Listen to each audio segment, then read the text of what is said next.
तो पिछले लेक्चर में हमने पढ़ा दिया था काफी, है ना। और अब हम पढ़ाते हैं हीट इंजन। क्या पढ़ाते हैं इस लेक्चर में? Heat engine. हीट इंजन अपने को डिस्कस करना है। Engine, heat engine. क्लियर है क्या बात भाई? कोई रह तो नहीं गया? आगे सब ठीक है।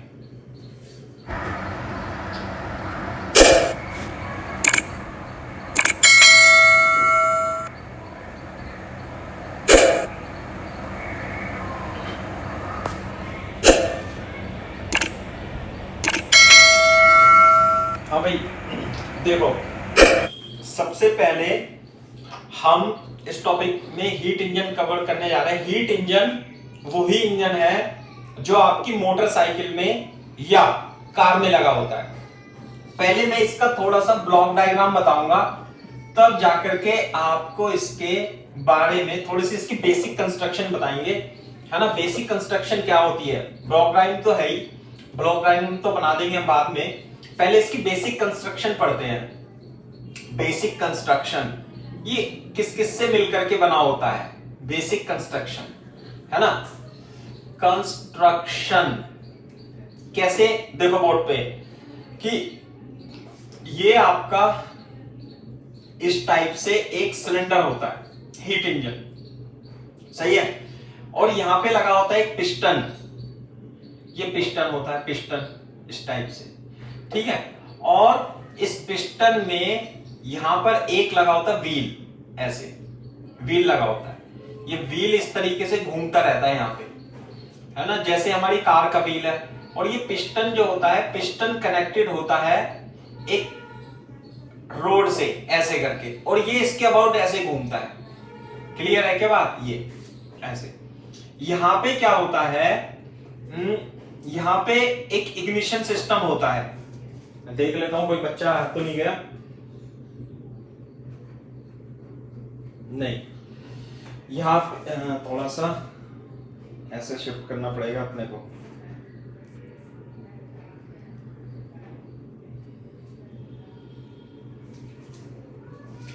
ये क्या होता है? इग्निशन सिस्टम होता है। ये होता है चैम्बर। क्या होता है? ये चैम्बर ऐसे करके। और यहां पे इग्निशन सिस्टम होता है। यहां पे एक वॉल्व लगा होता है। क्या लगा होता है? वॉल्व। एक यहां पे भी वॉल्व लगा होता है ऐसे करके। ये होता है वॉल्व 1, वॉल्व 2, ऐसे वॉल्व लगे होते हैं यहां पे। आगे बात सुनने। और ये होता है व्हील। इसे क्या बोलते हैं बेटा? व्हील बोलते हैं, व्हील। ये वही व्हील है जैसे आपने स्कूटर देखा है ना, स्कूटर में इंजन जो कौन से वाले व्हील से कनेक्टेड होता है? जो पीछे वाला व्हील होता है। आगे वाला व्हील जैसे साइकिल नहीं होती है, साइकिल का पीछे वाला व्हील या स्कूटर का पीछे वाला व्हील ही इंजन से कनेक्टेड होता है स्कूटर में, तो है ना। साइकिल का अलग है थोड़ा सा। तो ये वो व्हील है, ये व्हील घूमता है। अब व्हील घुमाता कौन है? व्हील घुमाता है ये सिस्टम। कैसा सिस्टम? ये वाला सिस्टम। बोर्ड पे देखो, जैसे वॉल्व 1 है, ये है, यहां पे गैस भरी होती है। गैस कैसे? जैसे वॉल्व 1 है, जैसे ये इसे बोलते हैं क्रैंक। क्या बोलते हैं इसे? क्रैंक। एक ये रोड है जो कि व्हील और पिस्टन से कनेक्टेड होती है, और ये ऐसे ऐसे करके घूमती रहती है, ऐसे करके, है ना। ये हो जाएगा। तो जब ये पिस्टन, यहां पे आग लगती है, आग लगती है। आग कैसे लगती है बताओ? इस चैम्बर के अंदर, चैम्बर के अंदर आग लग जाती है। आग कैसे लगती है? ये वॉल्व 1 है। पहले क्या होता है, ये वॉल्व V1 खुल जाता है। जैसे ही नीचे जाता है पिस्टन, ये पिस्टन नीचे जाएगा तो वॉल्व 1 खुल जाता है। क्या हो जाता है? ये खुल जाता है। इसमें यहां से पेट्रोल का स्रोत लगा होता है, पेट्रोल। इसमें पेट्रोल आ जाता है। आई बात सुने। जैसे ही इसमें पेट्रोल आ जाता है, यहां पर एक इलेक्ट्रॉनिक सिस्टम लगा होता है। जैसे ही यहां पे पेट्रोल आएगा, इस इलेक्ट्रॉनिक सिस्टम में यहां से चिंगारी, स्पार्किंग उत्पन्न हो जाती है। क्या उत्पन्न हो जाती है? स्पार्किंग। जैसे ही इस चैम्बर में पेट्रोल आया, तुरंत ही इलेक्ट्रॉनिक सिस्टम ने इसमें स्पार्किंग लगा दी। जैसे ही स्पार्किंग हो गई, इसमें क्या लग जाती है? आग लग जाती है। अच्छा जी, आग लगने के बाद क्या होगा? आग लगने के बाद इस चैम्बर का टेम्परेचर क्या हो जाता है? आग लगने के बाद इस चैम्बर का टेम्परेचर हाई हो जाता है। टेम्परेचर हाई होने से फिर ये वाल्व क्या हो जाता है? वाल्व ये बंद हो जाता है। पेट्रोल, एक बार इसमें पेट्रोल डाल दिया, इधर से स्पार्किंग लग गई, इसमें आग लगी, टेम्परेचर गैस का सिस्टम का बहुत हाई हो गया। जब टेम्परेचर हाई हो जाता है तो इसका प्रेशर बढ़ जाता है। जब इस गैस का सिस्टम का प्रेशर बढ़ जाता है तो क्या होगा? ये पिस्टन ऊपर की ओर मूव करता है। किधर की ओर मूव करता है? ये पिस्टन ऊपर की ओर। जैसे ये ऊपर की ओर मूव करेगा, ये इसे घुमाएगा, ऐसे करके घुमाएगा, और फिर बोलते देखो, घुमाएगा तो व्हील भी घूम जाएगा, और व्हील से एक्सेल कनेक्टेड होता है स्कूटर का या गाड़ी का, तो गाड़ी घूमती है। बोर्ड पे देखो, जब ये क्रैंक रोटेट करके, ये ऐसे रोटेट करेगी, रोटेट करके नीचे आता है। जब ये नीचे आता है तो वॉल्व V2 खुल जाता है। समझ में आई बात? जब ये पिस्टन नीचे आ रहा होता है तो इस तरीके की सिचुएशन बन जाती है, ऐसे करके ये ऐसे हो जाएगा लगभग, या ये ऐसे घूम रहा है ना, ये तो इसके साथ यूं घूमता रहता है, ये खुल गया, तो इसके अंदर ये जो गंदी गैसें होती हैं ये बाहर निकल जाती हैं। नहीं आई बात समझ में? ये क्या निकल जाती है? बाहर निकल जाती है। और ये गंदी गैसें वही गैस होती है जो साइलेंसर से निकलती हैं। मोटरसाइकिल में जो साइलेंसर लगा होता है उसमें गंदा धुआं निकलता है ना, तो लो टेम्परेचर की गैसें इस वॉल्व के द्वारा एटमॉस्फेयर में चली जाती हैं। फिर क्या होता है, बोर्ड पे देखो, थोड़ी देर बाद ये वॉल्व फिर से बंद हो जाता है, और ऑटोमेटिकली ये वॉल्व बंद हो जाएगा, और ऑटोमेटिकली जब ये नीचे आएगा तो ये वॉल्व क्या हो जाएगा? खुल जाएगा। इसमें से क्या एंटर हो जाएगा? पेट्रोल। इधर से स्पार्किंग लगेगी और फिर इसमें आग लग जाएगी। फिर इसका टेम्परेचर हाई हो जाएगा, प्रेशर बढ़ेगा, ये प्रेशर ऊपर फोर्स लगाएगा, ये व्हील को घुमाएगा, फिर वापस नीचे आएगा। नीचे आते ही ये वॉल्व खुल जाएगा, सारी गैसें बाहर साइलेंसर के द्वारा निकल जाएगी। फिर क्या होगा? फिर से पेट्रोल, फिर से स्पार्किंग, फिर से ये ऊपर जाएगा, ऐसे रोटेट करता रहता है। अरे हीट इंजन का बेसिक प्रिंसिपल समझ में आया कुछ? यस सर, आ गया।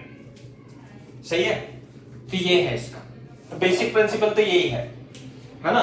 तो मैं आपको इसका एक चित्र बना देता हूं, आप कॉपी कर लेना जिससे कि आपको समझ में आ जाए। ठीक है, बोर्ड पे देखो कैसे हीट इंजन का डायग्राम बनाते हैं। ये हमारा चैम्बर है। क्या है ये? चैम्बर। यहां पे ये पिस्टन है, और इस पिस्टन से एक क्रैंक जुड़ी होती है, और एक ये व्हील होता है, और ये व्हील ऐसे रोटेट करता है, और ये पिस्टन जो है ऊपर नीचे, ऐसे ऊपर नीचे और रोटेट करता रहता है। यहां पे क्या लगे रहते हैं? यहां पे वॉल्व लगे रहते हैं, ऐसे वॉल्व लगे रहते हैं, ऐसे करके valve V1, valve V1 V2 क्या है? यह वॉल्व,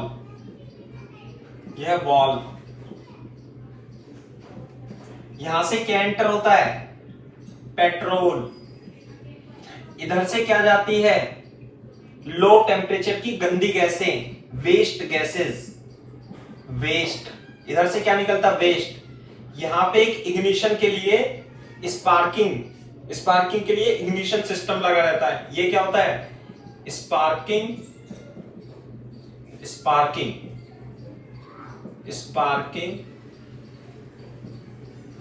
इग्निशन सिस्टम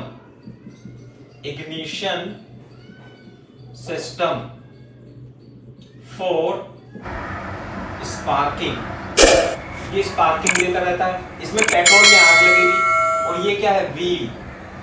और ये व्हील एक्सटर्नल मैकेनिकल सिस्टम से जुड़ा होता है, और इसे बोलते हैं क्रैंक।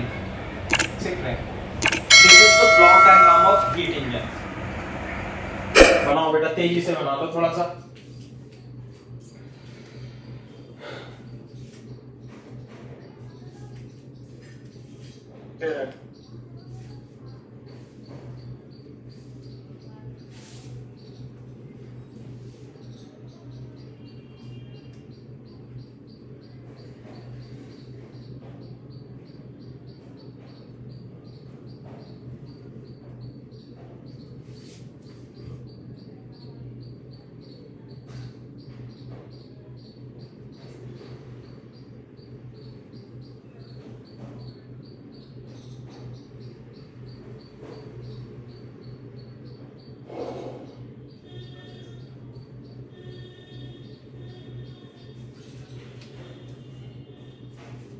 काजल, यस सर। समझ में आ रहा है बेटा कुछ? Yes sir. हाँ, मैं अभी इसका सर ब्लॉग कल की बेटा कल क्लास इसलिए रह गई थी, नेटवर्क इशू हो रहे थे सर, एरर आ रहा था। मैं रीजॉइन किया तो उसने फिर एरर शो किया, तो कनेक्ट नहीं हो पाई क्लास। कोई बात नहीं, अपने क्या YouTube पे सारी क्लासेस इससे भी अच्छी क्वालिटी में रिकॉर्डेड है, आप उसे देख लिया करो, है ना, अगर जो किसी के साथ ऐसी प्रॉब्लम होती है तो। ठीक है? ओके हाँ। Okay sir. सर वैसे बस क्लास इसी वजह से नहीं हो पाई थी, कोई बात नेटवर्क एरर हो रहा है ना, तो जो कनेक्ट नहीं हो पाता, बहुत वेटिंग में चला जाता है। भैया नेट अच्छा वाला लगवा लो, समझे, 2-3 महीने के लिए। वो वाईफाई जियो एयरटेल दोनों ही है, पर चल ही नहीं रहे। हाँ, नहीं कल तो परसों तो हमारा ही नहीं चला यहाँ पे, फिर क्लास शाम की कैंसिल करनी पड़ी, आपकी तो हो गई थी और बच्चों की कैंसिल करनी पड़ी, हो जाता है ये तो सब, है ना। लेकिन अपना क्या है, अपन ने वीडियो रिकॉर्ड करके डाल दी है अच्छी क्वालिटी में, साउंड भी अच्छी है और दिखता भी साफ सुथरा है, तो आप उसे रिवाइज भी कर सकते हो, इन फ्यूचर भी रिवाइज कर सकते हो, है ना। और सर जो डाउट होंगे वो कैसे क्लियर होंगे, मैं क्वेश्चंस डाल दूं आपके पास? हाँ, डाउट क्लास में बताऊं? क्लास में बताऊंगा यहीं पे ही, है ना, या एक आध ऐसा वैसा होगा तो मैं लिख के भेज दूंगा, और नहीं तो आप मेरे को व्हाट्सएप कर दो, मैं क्लास में ही डिस्कस कर दूंगा सबके सामने, है ना। Okay sir, okay sir. लेकिन पहले क्लास अटेंड करो फुल्ली, जिससे कि डाउट कम से कम आए, मैक्सिमम बेनिफिट हो। ये सर सब बस नेट कनेक्शन प्रॉब्लम हो रही है। हाँ, नहीं इंप्रूव करो उसे। Okay sir.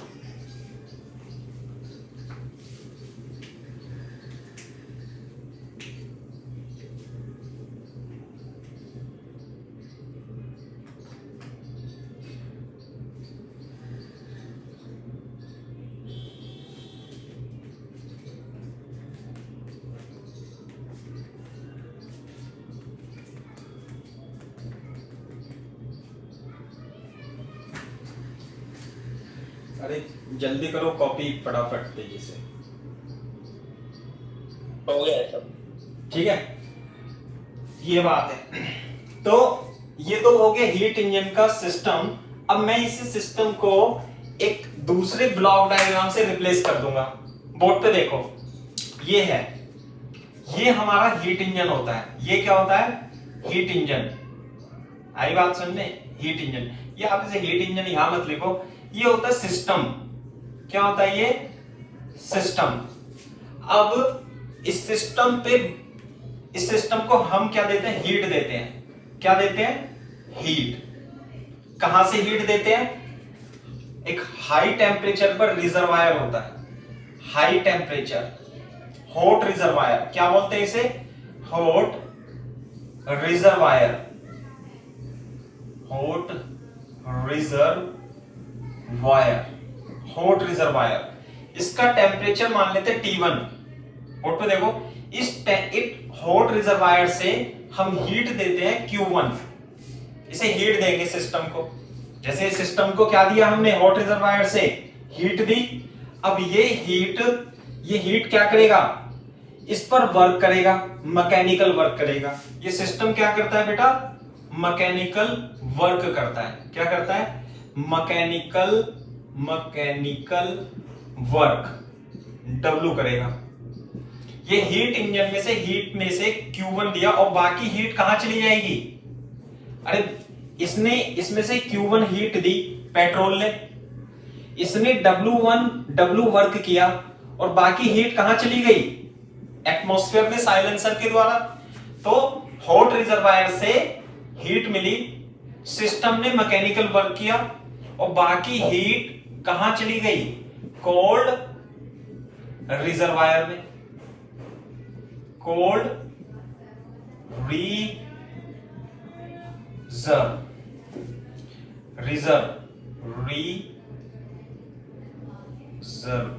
रिजर्वायर। और इसका टेम्परेचर कितना मान लूं? T2। बाकी हीट कहां चली गई? Q2। ये कितना हो गया? W। बोर्ड पे देखो, conservation of energy. Conservation of energy. What is conservation of energy? बता सकते हो? ये है heat supplied. What is Q1? What is Q1? heat supplied. What is Q2? What is Q2? Heat rejected. What is W? Work.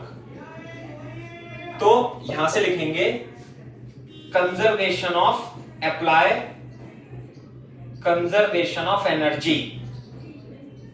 What is conservation of energy? Q1 is equal to Q2 plus W. ये है बात. Q1 is equal to Q2 plus W. Board पे देखो, मैं दोबारा से समझाता हूं. ये हाई टेम्परेचर का रिजर्वायर है. इसने हीट कितनी दी? Q1. Q1 में कुछ तो W मैकेनिकल वर्क में खत्म हो गया और कुछ हीट कहां चली गई? एटमॉस्फेयर में चली जाती है साइलेंसर के द्वारा. नहीं आई बात समझ में? आपके मोटरसाइकिल में जब पेट्रोल जलता है तो पेट्रोल जलता है किस चैम्बर में जलता है? इंजन में जलता है. तो इंजन में से हीट कहां कहां कन्वर्ट हो जाती है? कुछ तो मैकेनिकल वर्क में चली जाती है मोटरसाइकिल को चलाने में, और बाकी हीट कहां चली जाती है बेटा? साइलेंसर के द्वारा वेस्ट में. तो हॉट रिजर्वायर से हीट कितनी सप्लाइड हुई? Q1. वर्क कितना करा? W. बाकी एनर्जी कहां चली गई? Cold reservoir. कोल्ड रिजर्वायर क्या होता है? एटमॉस्फेयर का टेम्परेचर कितना है? T2. हॉट रिजर्वायर उसका टेम्परेचर कितना है? T1. कॉपी करो.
Very good. ठीक है भाई. अच्छा जी, ये तो हॉट रिजर्वायर था. इसे हम सोर्स भी बोलते हैं. क्या बोलते हैं? Source of heat. और एटमॉस्फेयर को या कोल्ड रिजर्वायर को हम सिंक भी बोलते हैं. क्या बोलते हैं? सिंक. ये शब्द और लिख लो, सोर्स और सिंक. दूसरी बात ये है, बोर्ड पे देखो कि ये जो टेम्परेचर T1 और T2 है, ये जो टेम्परेचर होंगे केल्विन में होंगे, है ना? T1 and T2, T1 and T2 are temperature in Kelvin of source and sink respectively. Source and sink respectively.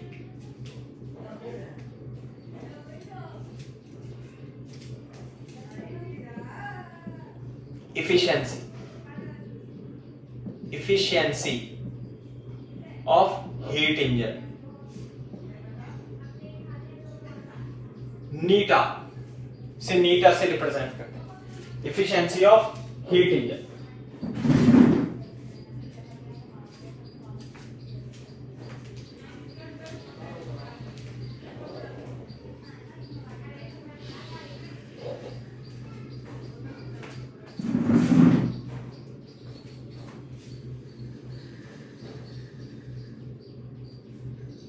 Efficiency of heat engine. हाँ भाई, मेरे को एक एग्जांपल मैं आपको देता हूं.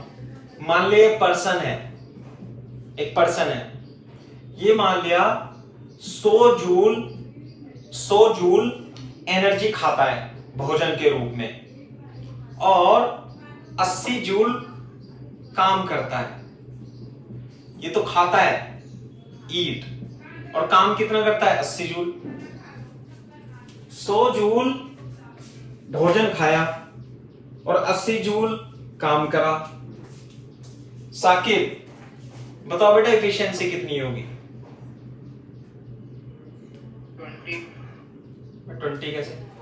एफिशिएंसी का जो फॉर्मूला होता है ना, एफिशिएंसी का फॉर्मूला होगा आउटपुट डिवाइडेड बाय इनपुट. हमेशा आउटपुट डिवाइडेड बाय इनपुट. और परसेंटेज एफिशिएंसी का formula output divided by input into 100. ये मतलब है.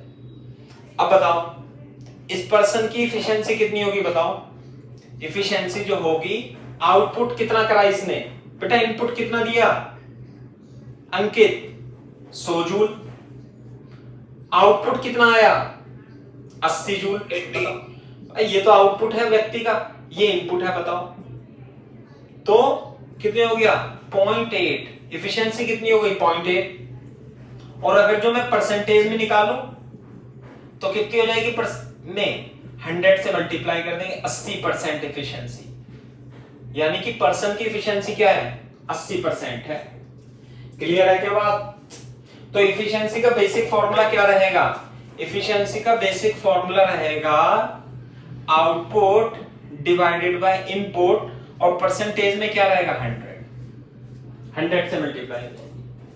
This is the basic formula for efficiency. Copy कर लो इसे एक बार.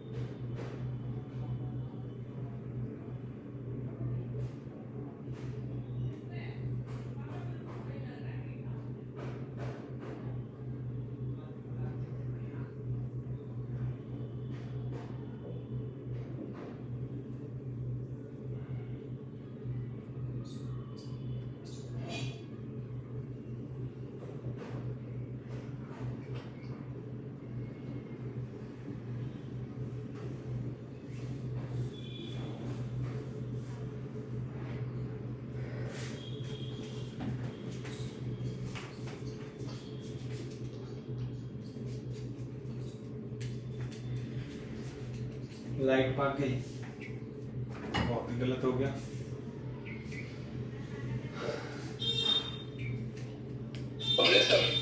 हाँ भाई, अब हम बात करते हैं इंजन की एफिशिएंसी की बात कर लेते हैं. तो बोर्ड पे देखो, इसके नीचे लिखना, यहां से नीचे लिखना एफिशिएंसी. बताओ इस इंजन के ब्लॉक डायग्राम को देख करके बताओ कि इसमें इनपुट क्या है? Q1. Very good. ये हीट सप्लाइड. इसमें आउटपुट क्या है? Q2. ढंग से बता। आउटपुट ये होता है कि जो कुछ फायदा हो जिससे। Sir mechanical work sir. Mechanical work, W, mechanical work. अबे ये तो फर्जी है ना, ये तो एटमॉस्फेयर में चला गया इंजन। जो साइलेंसर से धुआं निकल रहा है वो किसी के काम आ रहा है क्या? कुछ भी नहीं, बेकार वेस्ट जा रहा है। वो तो वेस्ट नाम नहीं लिखा था मैंने इसका, ये क्या वेस्ट है? तो बताओ efficiency, efficiency of engine, efficiency लिख दो नीटा। कितना? Output divided by input. कितना है आउटपुट? W। इनपुट कितना है? Q1। Efficiency is equal to W upon Q1। लेकिन ध्यान से देखो, हमारे पास क्या है? हमारे पास है Q1 is equal to Q2 plus W, conservation of energy से। तो बताओ W को क्या लिख दूं? Q1 माइनस Q2 लिख सकता हूं W को, Q1 माइनस Q2। तो देखो एफिशिएंसी कितनी हो जाएगी? Q1 minus Q2 upon Q1 is equal to 1 minus Q2 upon Q1। ये आ गया एफिशिएंसी का फॉर्मूला। क्या आ गया बेटा एफिशिएंसी का formula? 1 minus Q2 upon Q1। Q1 Q2 आप जानते ही हो। What is Q1? Heat supplied. What is Q2? Waste energy, waste heat. Q1 heat supplied.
Sir हो गया? अच्छा, बोर्ड पे देखो एक बार और ध्यान से देखो। ये जो हीट होगी, जितना ज्यादा ये टेम्परेचर होगा उतनी ज्यादा हीट होगी। तो ये जो हीट है it is proportional to the temperature of the hot source. दूसरी बात, ये जो हीट रिजेक्टेड है, हीट रिजेक्टेड, हीट वेस्ट कहते हैं ना, इसे रिजेक्टेड हीट भी कहते हैं, हीट रिजेक्टेड, है ना। ये हीट रिजेक्टेड किसके प्रोपोर्शनल होगा? यहां पे लिख लेना, it is proportional to temperature T1 and Q2 is proportional to temperature T2। तो बोर्ड पे देखो, इफिशियंसी का फॉर्मूला क्या बन जाएगा? T2 upon T1, Q2 is proportional to T2, Q1 is proportional to T1। तो Q2 upon Q1 is proportional to T2 upon T1। ये हो गया। What is T1? T1 पता ही है आपको, सोर्स का टेम्परेचर। T1 किसका टेम्परेचर है? सोर्स का। T2 किसका टेम्परेचर है? सिंक का। तो इफिशियंसी का formula in terms of temperature, किसमें रखना है टेम्परेचर को? केल्विन में।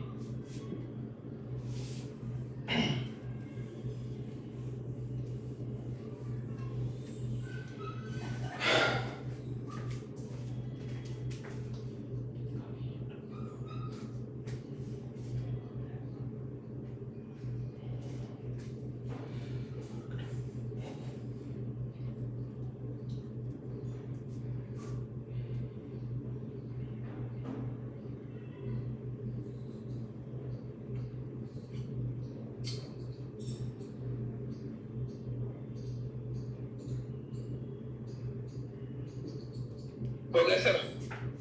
सही है बात, ये बात है, ठीक है। ये तो हो गए हीट इंजन के बारे में। अब हम पढ़ते हैं रेफ्रिजरेटर। मैं इसके सवाल भी कराऊंगा, पहले रेफ्रिजरेटर की थ्योरी पढ़ा देता हूं। रेफ्रिजरेटर लिखो, रेफ्रिजरेटर। What is refrigerator? बता सकते हो थोड़ा बहुत रेफ्रिजरेटर के बारे में?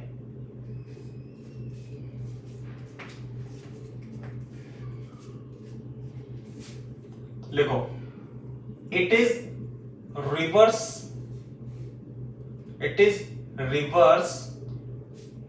Of heat engine. पहले लिख लो, मैं आपको समझा देता हूं। It is reverse of heat engine. It extract heat Q2 from cold reservoir, cold reservoir.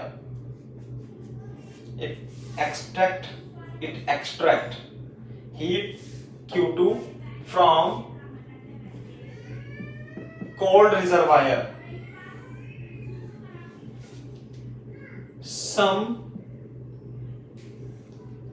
Some external work W is done on it,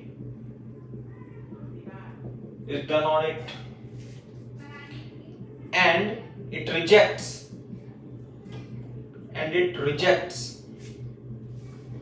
heat Q1 to cold reservoir.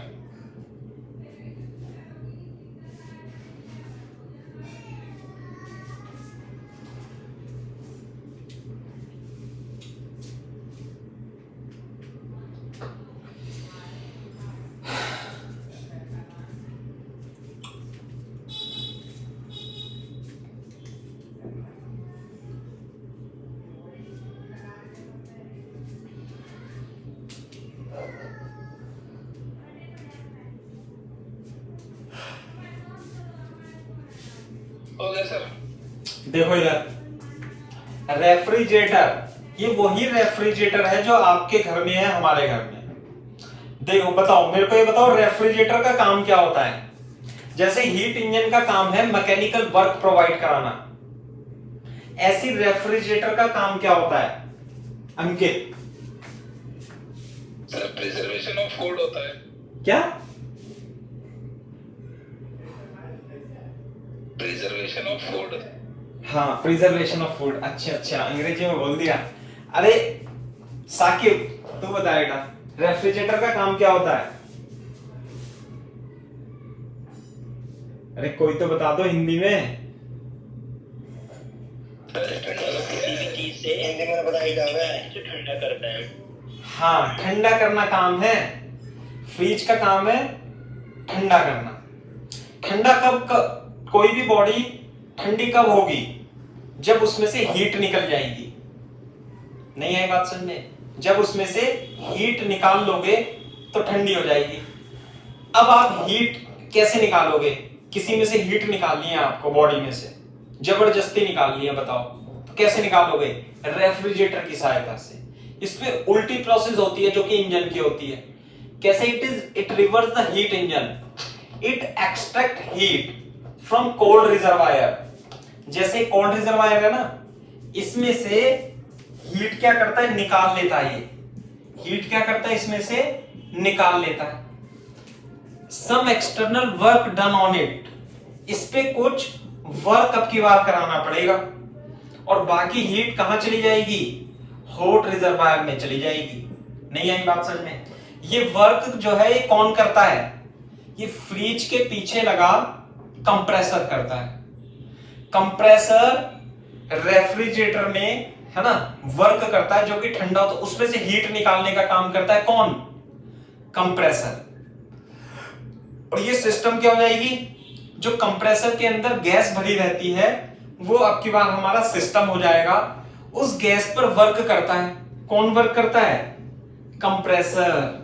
और बाकी देखो वर्क करेगा, इसमें से हीट निकालेगा, और बाकी हीट कहां चली जाएगी? हॉट रिजर्वायर में। अब की बार हॉट रिजर्वायर क्या हो जाएगा? एटमॉस्फेयर। जब आपने फ्रिज के पीछे की जाली देखते हो तो वो क्या होती है? खूब गर्म हो जाती है। नहीं आई बात समझ में? गर्म हो जाती है, फुल गर्म हो जाती है, और अंदर का जो टेम्परेचर है फ्रिज का डाउन हो जाता है। तो रेफ्रिजरेटर जस्ट इसकी अपोजिट प्रोसेस है। बोर्ड पे देखो, मैं इसे एक्सप्लेन कर देता हूं कैसे। ये हो जाएगा हमारा सिस्टम, इस पे हम क्या करेंगे? वर्क। कौन करेगा वर्क? वर्क W, ऐसे W है ना, वर्क W करेंगे। इस पे कौन करेगा? कंप्रेसर करेगा। चलो मैं लिख देता हूं, कंप्रेसर, स्पेलिंग गलत हो गई, कंप्रेसर। चलो फिर ये क्या करेगा? ये हीट निकाल लेगा। कहां से हीट निकाल लेगा? कोल्ड रिजर्वायर से। कोल्ड रिजर्वायर से। इसका टेम्परेचर कितना है? T2। कितनी हीट निकाली इसने? इसने हीट निकाली Q2, और बाकी हीट कहां पे दे देगा? ये हॉट रिजर्वायर में। हॉट रिजर्वायर में। इसका टेम्परेचर कितना है? T1। इसका टेम्परेचर कितना है? कितनी हीट दे दी? Q2। बोर्ड पे देखो, अब समझ लो इसे कैसे। बोर्ड पे देखो, कंजर्वेशन ऑफ एनर्जी तो अभी भी लग रहा है। क्या? Conservation of energy. बता सकते हो? क्या नाम है? काजल, कंजर्वेशन ऑफ एनर्जी क्या क्या लिखूं मैं?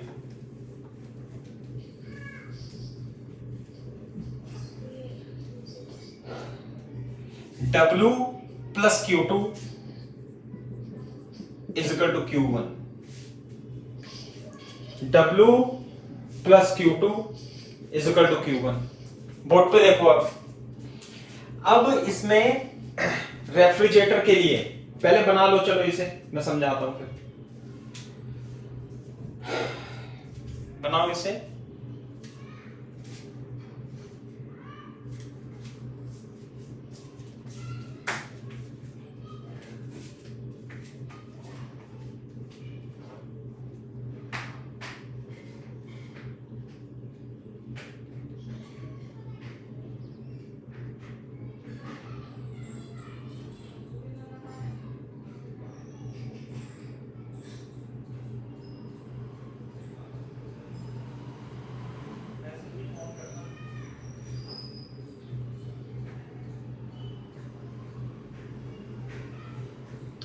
हो गया सर।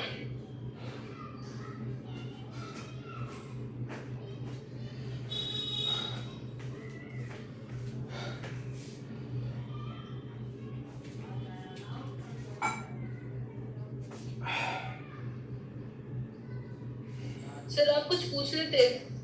नहीं बेटा नहीं। Okay okay sir. हाँ भाई, जैसे हीट इंजन के लिए इफिशिएंसी लिखी थी, इंजन की पैरामीटर होता है इफिशिएंसी, है ना। इसी तरीके से हमारा रेफ्रिजरेटर का पैरामीटर होता है coefficient of performance. Coefficient of performance of refrigerator. Coefficient of performance of refrigerator, इसे रिप्रेजेंट करते हैं हम बीटा से, और बीटा वही होगा जो इफिशिएंसी थी। बीटा का मतलब होता है output divided by input. Output divided by input. Saqib ये बताओ बेटा, इसमें इनपुट क्या है? इनपुट Q2 W या सॉरी ये Q1 है। Q1, अरे Q1 लिखो इसे, ये Q2, ये क्या है? W। बताओ बेटा इसमें इनपुट क्या है? इनपुट फ्रिज के अंदर इनपुट क्या होता है? Sir W compressor. बिल्कुल सही बात है। जितना आप कंप्रेस करोगे है ना। आप जितना वर्क करोगे, इनपुट होता है इसमें W, आउटपुट क्या है बेटा, output sir Q2 Q2 output है जो हमें प्राप्त हुआ। हमारा मोटिव क्या है, हमारा मोटिव है रेफ्रिजरेटर कोल्ड सिस्टम में से हीट निकाल लेना। जितनी ज्यादा हीट निकालोगे उतना ही बढ़िया कूलिंग होगी। नहीं आई बात समझ में। तो हमारा आउटपुट है, हमारा मोटिव है ये, इसमें से हीट निकालना। कैसे निकालेंगे, जब इस पे काम करेंगे।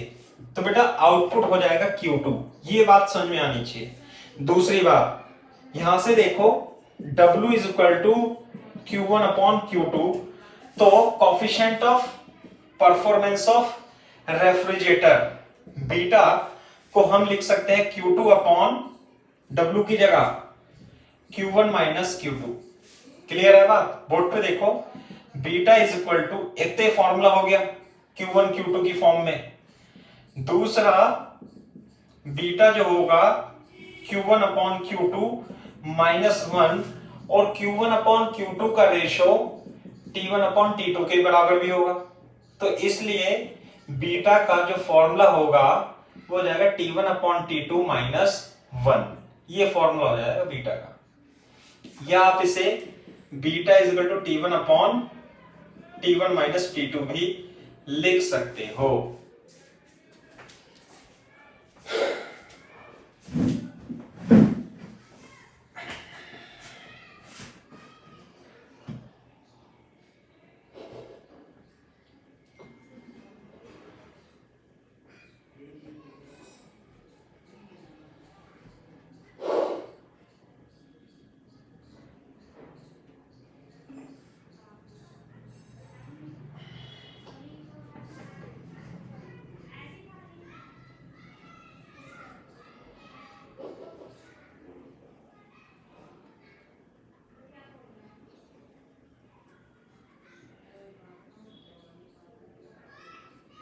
सर ये beta is equal to T2 by T1 minus T2 नहीं होना चाहिए। Q2 से डिवाइड कर दिया ना, सही लिखा है, चेक करो एक बार। सर ऊपर T1 ही आएगा। हाँ T1 ही आएगा ना यहाँ पे, सही लिखा। हाँ अच्छा, ये यहाँ पे तो Yes, T2, sir. हाँ ये T2 आएगा, दिस इज T2, यहाँ पे T2 आएगा बेटा।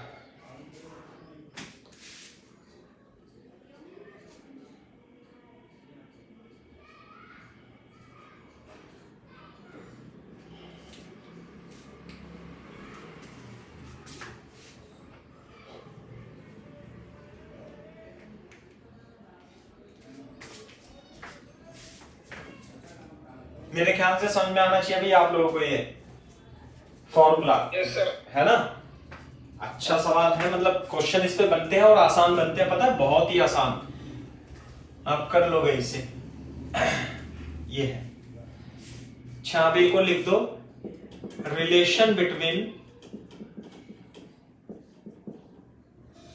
बीटा एंड ईटा। ये तो कोफिशिएंट ऑफ परफॉर्मेंस है और ये इफिशियंसी है, इफिशियंसी में रिलेशन, बीटा और नीटा में रिलेशन। हाँ भाई, नीटा क्या था, 1/T1 माइनस 1/T2 था ये। नहीं आई बात समझ में। तो बोर्ड पे देखो, implies that T1/T2 I can write down 1/नीटा, ऐसे लिख दूंगा, और T1 minus T2 minus 1,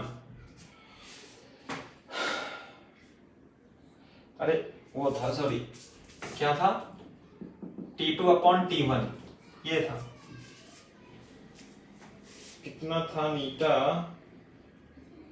1/T2 minus, बिल्कुल सही बात है।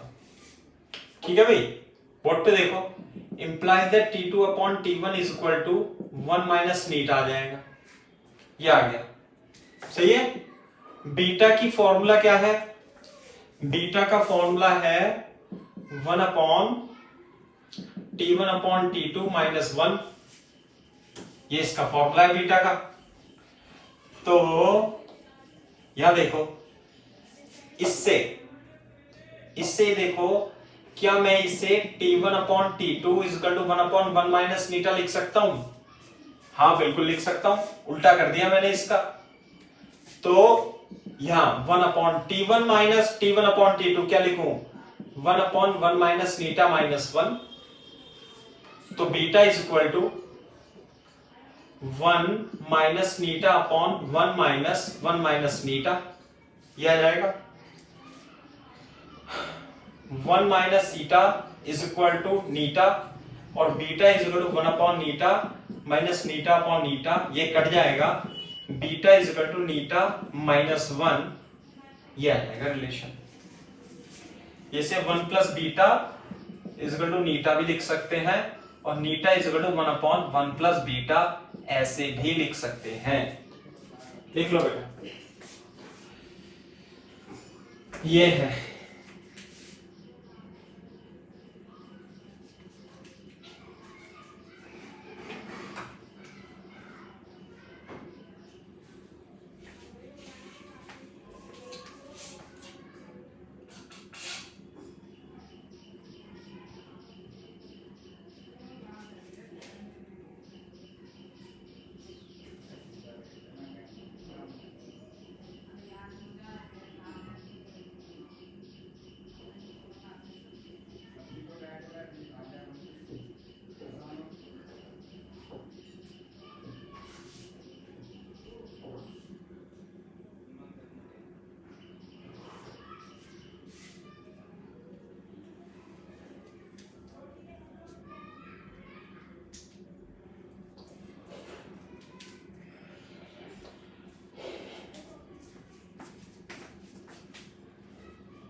अरे हो गया कॉपी?